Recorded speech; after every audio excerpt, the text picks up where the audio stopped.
Bonjour tout le monde, j'espère que vous allez bien. Après avoir traité dans la vidéo précédente la recherche d'informations, cette vidéo sera consacrée au troisième chapitre qui s'inscrit dans la troisième partie, l'information dans l'entreprise. Pour traiter le chapitre de la structure et codification de l'information, nous allons suivre le plan suivant. Le premier point sera consacré à la structure de l'information. Puis, dans le deuxième point, nous parlerons de la codification de l'information, à savoir celle fonctionnelle ou la codification technologique. Et enfin, on va voir un exercice d'application. À travers l'exemple suivant, vous pouvez constater que l'information est représentée par différentes formes. Pour écrire j'ai besoin des caractères. Que veut dire caractères? Ce sont soit des chiffres, soit des symboles ou bien des lettres.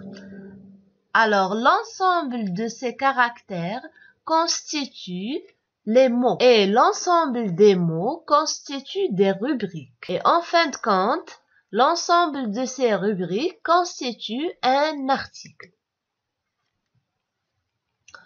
Donc, on a dit que l'information est représentée et enregistrée par différentes formes, caractères, mots, rubriques ou articles. Pour réaliser cette codification, deux types peuvent se présenter. La codification fonctionnelle et la codification technologique. La codification fonctionnelle permet à l'utilisateur de transformer une information exprimée en langage naturel à un langage abrégé ou codifié. Je vous donne un exemple. Au lieu d'écrire entreprise, je peux écrire seulement entreprise de cette façon-là. C'est-à-dire, j'ai fait une codification fonctionnelle. Au lieu d'écrire une information longue, je me contente d'écrire une abréviation. Alors, on a dit que il existe deux codifications, une fonctionnelle et une autre technologique. Alors, la codification technologique, c'est quoi? Il permet d'adapter les données codifiées à la machine. Autrement dit, le fait de convertir des informations ou bien des codes qui sont décimales à des codes binaires. Lorsque je parle de code binaire ou bien de langage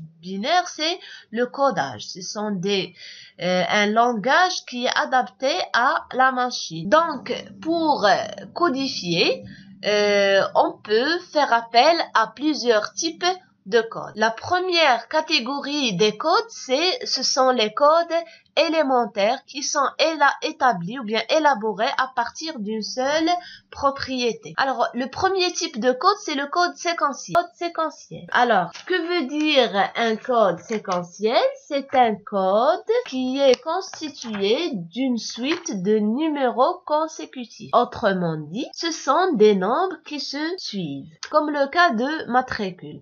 Les avantages de ce code, il est simple, il est non ambigu, mais il n'est pas significatif. Je vous donne l'exemple de la liste d'absence. Parfois, vous trouverez des élèves qui ont, par exemple, le numéro 1 ou bien le dernier numéro. Est-ce que l'élève qui détient le numéro 1 est le premier de la classe? Ou bien celui qui détient le dernier numéro de la liste, est-ce qu'il est le dernier de la classe?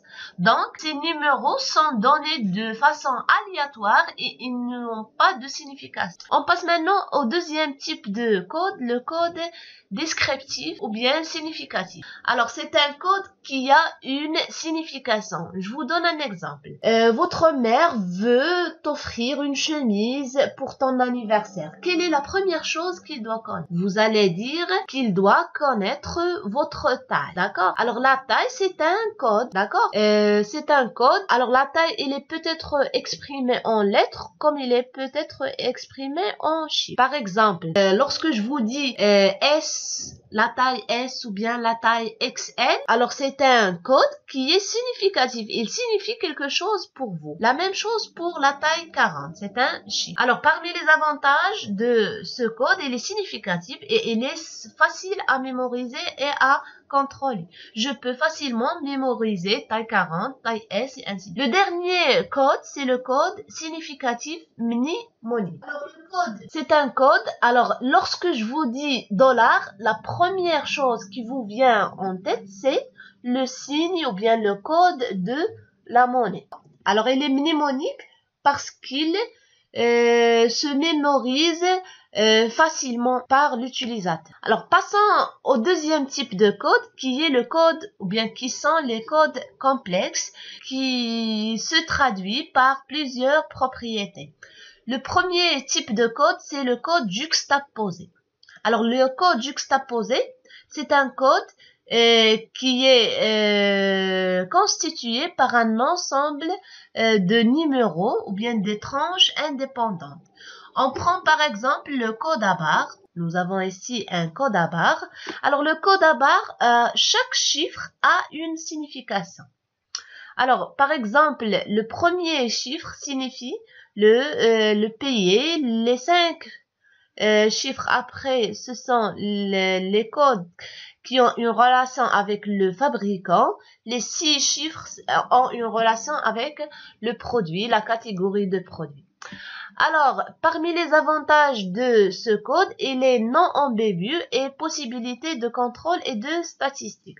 Parce que à l'aide de ce code à barres, je peux faire des statistiques facilement et efficacement. Il est lent et lourd. Il est lent parce qu'il est constitué de plusieurs chiffres et chaque chiffre a une signification. Donc, je dois le mémoriser ou bien je dois comprendre la signification de chaque chiffre à part. Le dernier type de code, c'est le code hiérarchisé. C'est un code dans lequel il existe une subordination. Je vous donne un exemple. Par exemple, le code ou bien les comptes que nous utilisons dans la comptabilité générale. Alors, chaque chiffre a une signification. Alors, lorsque je vous dis 2, ça signifie la classe 2, c'est-à-dire l'actif immobilisé.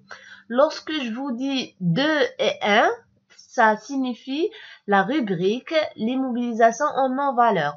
Lorsque je vous dis 2, 1, 1, c'est le poste et ainsi de suite. Donc, on a dit que les codes nous facilitent le traitement des informations. Mais, lors de la saisie de numéros bien de code, l'ordinateur ou bien l'être humain peut commettre des erreurs. Alors, pour contrôler les erreurs, je peux utiliser une clé de contrôle pour vérifier l'exactitude des codes entrés. Alors, pour calculer la clé de contrôle, nous avons 3 méthodes, à savoir méthode modulo 10, la méthode modulo 23 et modulo 97. Alors, on va voir comment calculer la clé de contrôle selon ces 3 méthodes. La méthode modulo 10. Alors, on va prendre un exemple. Pour calculer la clé de contrôle de ce numéro, qu'est-ce que je dois faire? Je dois multiplier chaque chiffre composant le code alternativement par 1 ou 2.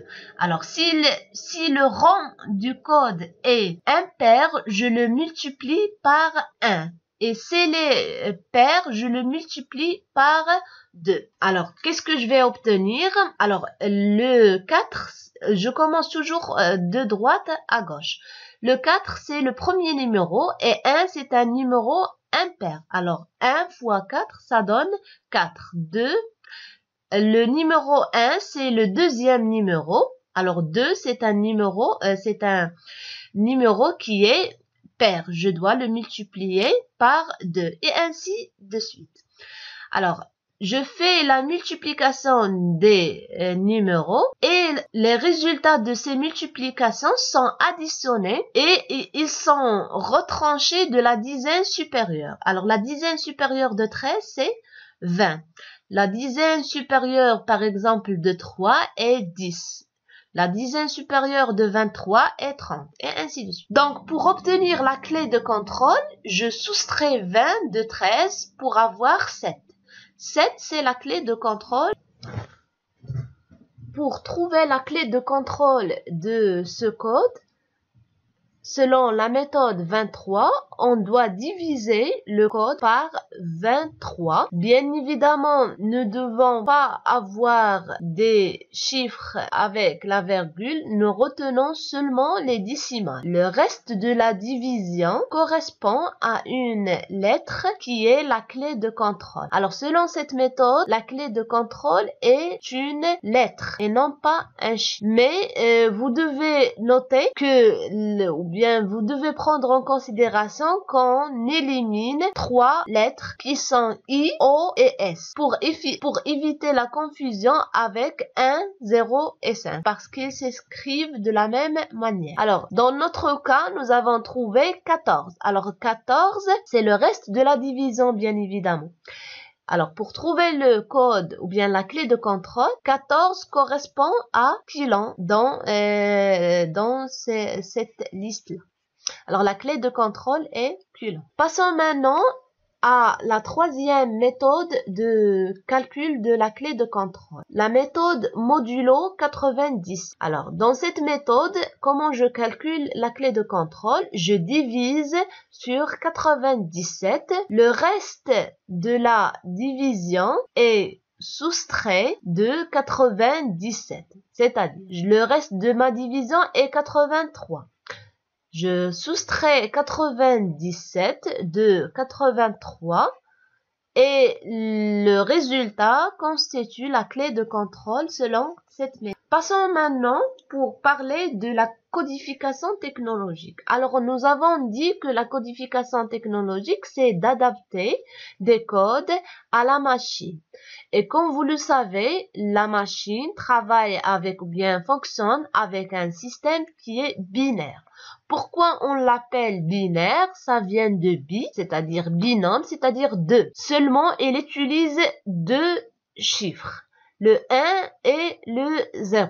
Alors, pour convertir une valeur décimale en valeur binaire, je dois diviser successivement par 2 jusqu'à l'obtention d'un quotient nul. Alors, comme vous pouvez le remarquer, ici, 9 sur 2 nous a donné 4. 4 fois 2, c'est 8. 9 moins 8, c'est 1. 4, je divise ensuite 4 par 2, il va me donner 2, 2 fois 2 c'est 4, moins 4 c'est 0, et ainsi de suite, jusqu'à l'obtention d'un quotient qui est nul, jusqu'à l'obtention d'un quotient qui est 0, d'accord?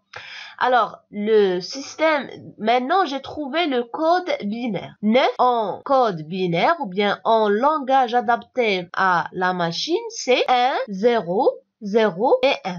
D'accord? Je commence toujours de droite vers la gauche. De bas en haut. 1, 0, 0 et 1. Pour s'entraîner à codifier des données ou bien des informations, je vous propose d'établir cet exercice d'application.